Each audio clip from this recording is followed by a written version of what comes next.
ओम श्री गुरुदेव दत्त. नमस्कार मित्रांनो, तुमचे ओम श्री गुरुदेव दत्त या चॅनलमध्ये पुन्हा एकदा मनापासून स्वागत.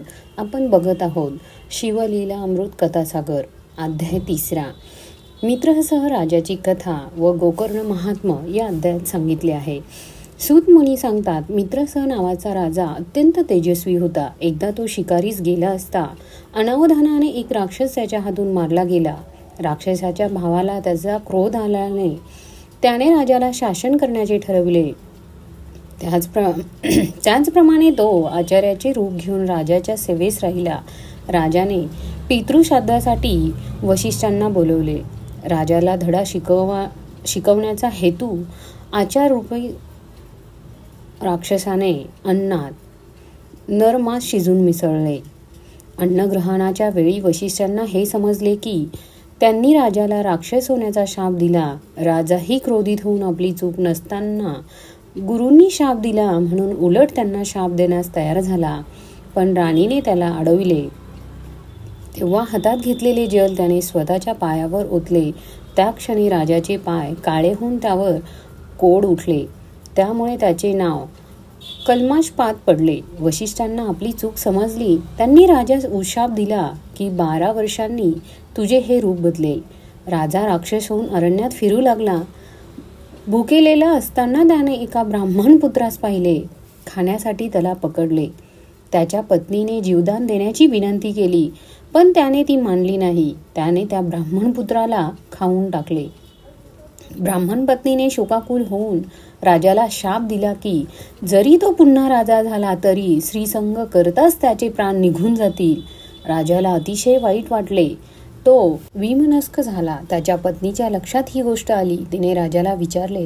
राजाने घडलेला प्रसंग सांगितला. तिलाही अतिशय वाईट वाटले. त्याने वशिष्ठांना सगळी हकीकत सांगितली. नियोग पद्धतीने राजाला पुत्रप्राप्ती झाली. वंशवृद्धीची चिंता मिटली. तरी मूळ समस्या तशीच होती. शापित राजाला हिंडता हिंडता गौतम ऋषी भेटले. राजाने आपली सगळी हकीकत गौतम ऋषींना सांगितली. ऋषींनी त्याला गोकर्ण महाबळेश्वराचे महात्म्य सांगून त्याला तिथे जाण्यास सांगितले. रावणाने आपल्या तपसाधनेने मिळवलेले शिवलिंग राक्षस लोकात जाऊ नये म्हणून गणेशवाद्वारा ते पृथ्वीवर ठेवले आणि ते कायमस्वरूपी तिथे स्थिर झाले. गौतम ऋषींनी राजाला अजून एक गोष्ट देखील सांगितली.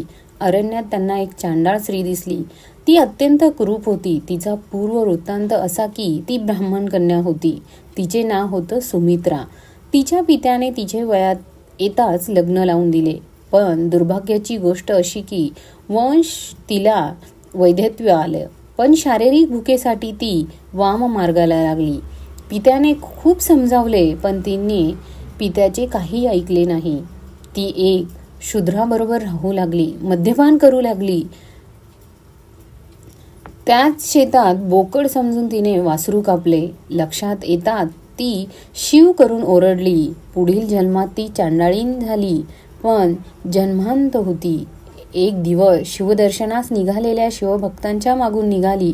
भुकेने व्याकुळ झाली. एका भक्ताने एक बेलपत्र तिच्या हातावर ठेवले. हा खाण्याचा पदार्थ नाही असे समजून तिने रागाने ते दूर फेकले.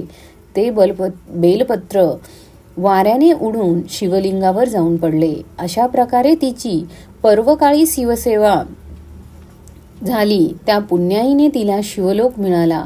गौतमांनी मार्गदर्शन केल्यामुळे राजाला आनंद व समाधान वाटले. त्यांनी राजाला महाबळेश्वर येथे जाऊन शिवपूजन करण्यास सांगितले. त्याचप्रमाणे राजाने शिवपूजन करून शेवटी तो शिवलोकास निघून गेला. राजाला स्वरूपता मुक्ती मिळाली. असा हा गोकर्ण महाबळेश्वरचा महिमा. अध्याय 3 संपूर्ण.